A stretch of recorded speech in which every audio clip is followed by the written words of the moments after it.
प्यारे बच्चों, class 7th की मैथ्स की क्लास में आपका एक बार फिर से स्वागत है बच्चों।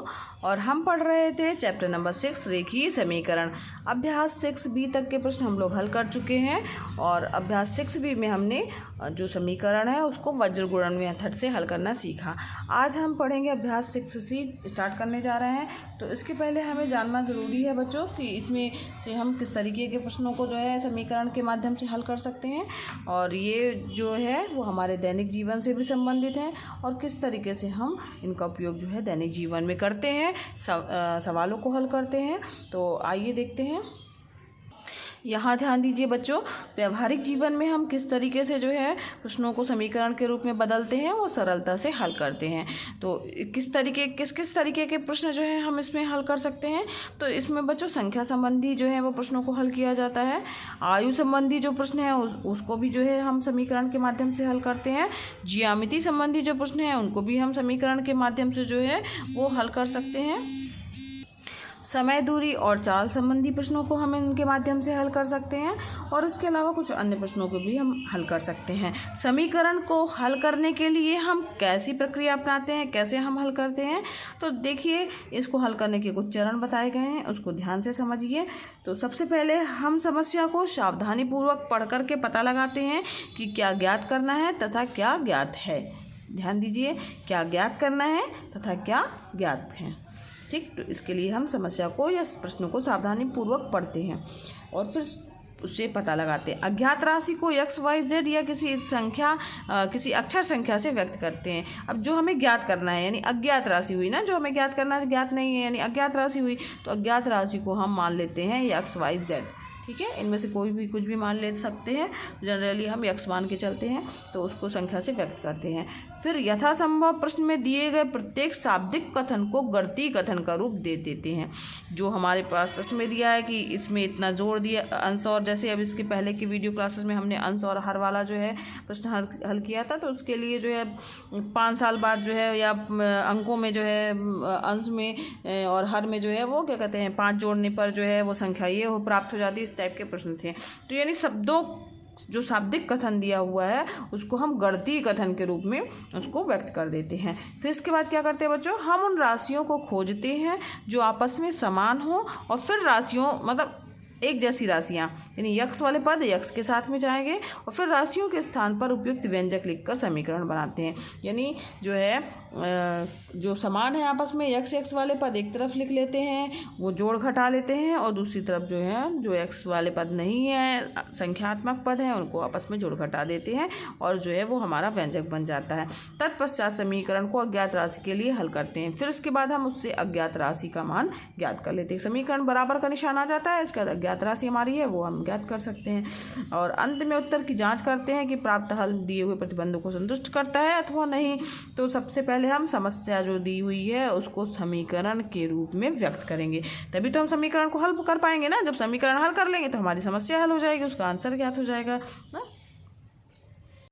अब जैसे अभ्यास 6C की ओर आते हैं, तो इसमें पहला जो है प्रश्न वो है सही विकल्प चुनिए। 4 इसमें ऑप्शन दिए हुए हैं और उसके सही विकल्प में से आपको चुनना है। तो पहला है इसका A part, A B C 3 part दिए हैं। किसी संख्या यक्स और 7 का गुणनफल 28 है तो वह संख्या ज्ञात करना है। तो यानी वो संख्या अपने आप हमने मान ली क्या यक्स, और 7 का गुणनफल क्या है 28 दिया हुआ है ना। तो यानी यक्स गुणे 7 इक्वल टू क्या आ जाएगा 28। तो यक्स का मान क्या आ जाएगा 28/7। 28/7 यानी 7 की टेबल में 28 कब आता है 7 चौक 28, यानी 4 इसका आंसर सही होगा।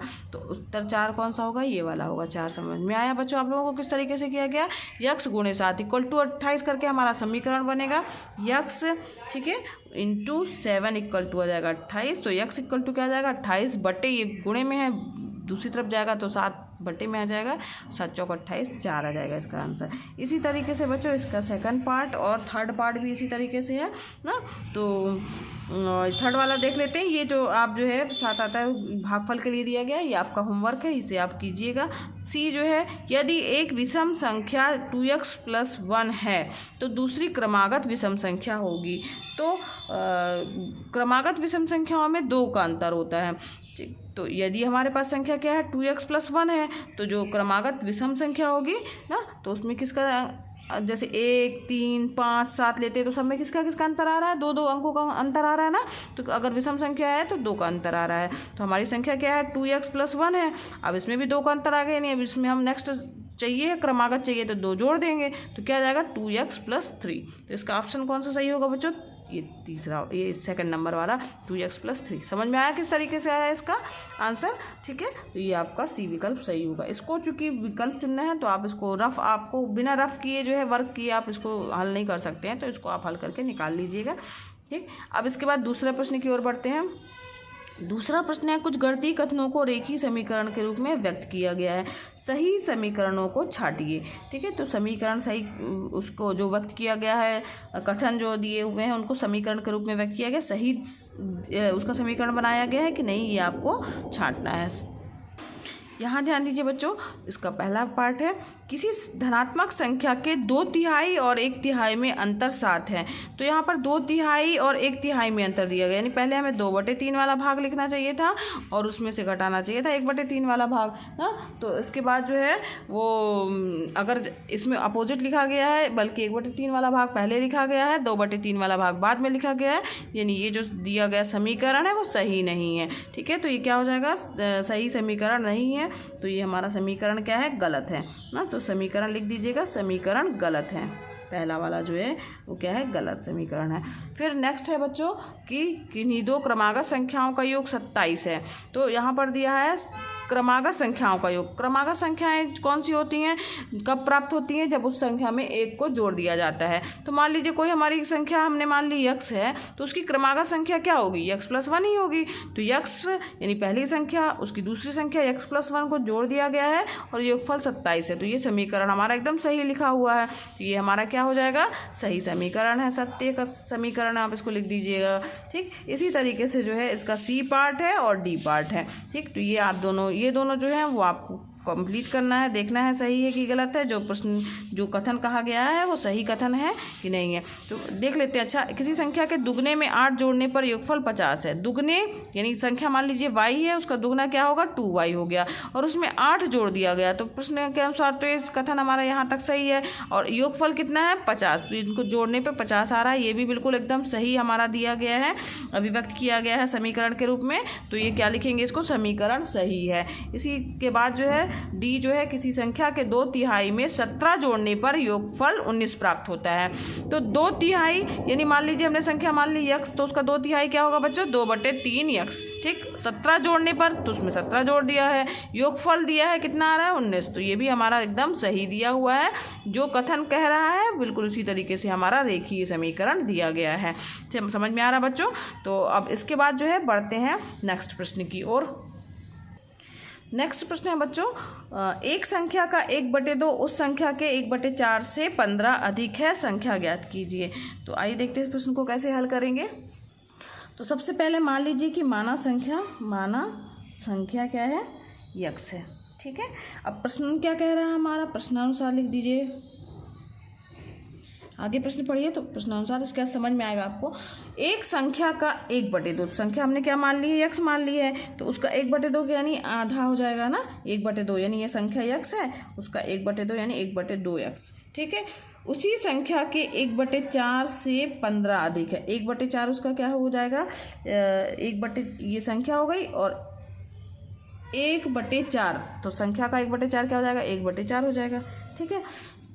उसी संख्या के 1/4 से 15 अधिक है, यानी ये जो है वो इस संख्या से अधिक है, कितना, 15 अधिक है ना। जब ये चूँकि दिया है 15 अधिक है, तो यानी कि इसका मतलब है कि यहाँ पर उसी संख्या 1/4 से 15 अधिक है, तो इस पर हम 15 जोड़ दें तो इसके बराबर आ जाएगा। ये अधिक है ना, तो ये कम है, तो इसमें अगर हम 15 जोड़ दें तो क्या आ जाएगा, दोनों बराबर आ जाएंगे, बराबर का निशान तभी लगेगा ना। तो प्रश्नानुसार क्या हो जाएगा, ये हो गया, ठीक। अब यहाँ पर x वाले पदों को एक साथ रखना, ये 1 × x है, मल्टीप्लाई के रूप में है यहाँ पर भी।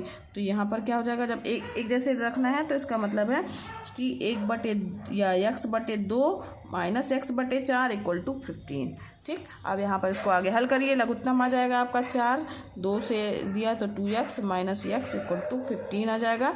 इसको आगे हल करेंगे तो आ जाएगा 2x में से x गया, x/4 = 15, x = हो जाएगा 15 × 4 = 60। तो यानी संख्या क्या आ गई हमारी, 60 आ गई। अतः संख्या 60 होगी। ठीक है, ये आप उत्तर के रूप में अलग से लिख दीजिएगा। ठीक, आगे बढ़ते हैं नेक्स्ट प्रश्न की ओर। चौथा प्रश्न है, एक संख्या 7 से 4 बड़ी है, वह संख्या बताइए। बहुत ही आसान है, मान लीजिएगा वह संख्या क्या है हमारी y है, तो 4 अधिक है यानी 7 से 4 बड़ी है। तो यानी क्या हो जाएगा, y इक्वल टू क्या हो जाएगा 7 धन 4 इक्वल टू क्या हो जाएगी 11 हो जाएगी वह संख्या आपकी। ठीक है, 7 से 4 बड़ी है, तो यानी कि संख्या हमने मानी है x या y मान लीजिए, जो भी मानना है का मानो, आप x मानना हो तो x मान लीजिए, तो x इक्वल टू क्या हो जाएगा, यहाँ पर x इक्वल टू हो जाएगा 7 + 4। ठीक, तो संख्या हमने x मान ली। अब वह संख्या क्या है 7 से 4 बड़ी है, तो 7 में अगर हम 4 जोड़ देंगे तो वो उस संख्या के बराबर आ जाएगा कि नहीं आ जाएगा। तो x इक्वल टू क्या आ जाएगा 7 × 3 = 10 7 × 4 = 11, यानी ये संख्या क्या हो जाएगी हमारी 11 हो जाएगी। ये आपका आंसर हो गया। समझ में आया बच्चों। तो अब नेक्स्ट प्रश्न जो है यहाँ तक के बच्चों, यहाँ 4 तक के प्रश्न जो है हम लोगों ने हल कर लिए। इसके नेक्स्ट वाले जो प्रश्न है वो हम नेक्स्ट वीडियो क्लास में हल करेंगे। आज के लिए बच्चों बस इतना ही। अगर पढ़ाना समझ में आ रहा हो बच्चों तो वीडियो को ज़रूर लाइक कीजिएगा। अगर आपने अभी तक चैनल को सब्सक्राइब नहीं किया है, नए हैं चैनल पे, तो सब्सक्राइब कीजिए बच्चों। प्लेलिस्ट पे सारे वीडियो जो हैं वो क्रम से डले हैं प्रश्नावली के अनुसार, उन्हें भी देखिए समझिए। ठीक है बच्चों, और इसके बाद जो है ये वीडियो क्लासेस एकदम निःशुल्क हैं, इसलिए जो है आप इनका लाभ लीजिए और दूसरे बच्चों को भी प्रेरित कीजिए ताकि वो भी इसका लाभ ले सके। धन्यवाद बच्चों, मिलते हैं नेक्स्ट वीडियो क्लास में।